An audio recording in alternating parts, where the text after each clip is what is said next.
Hawajui mlinzi wangu, yeye halali usingizi wala hasinzi, ananificha kwenye banda lake, mahali pasiri.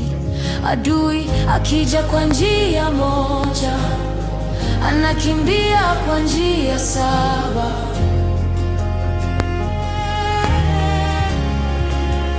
Giza likiingia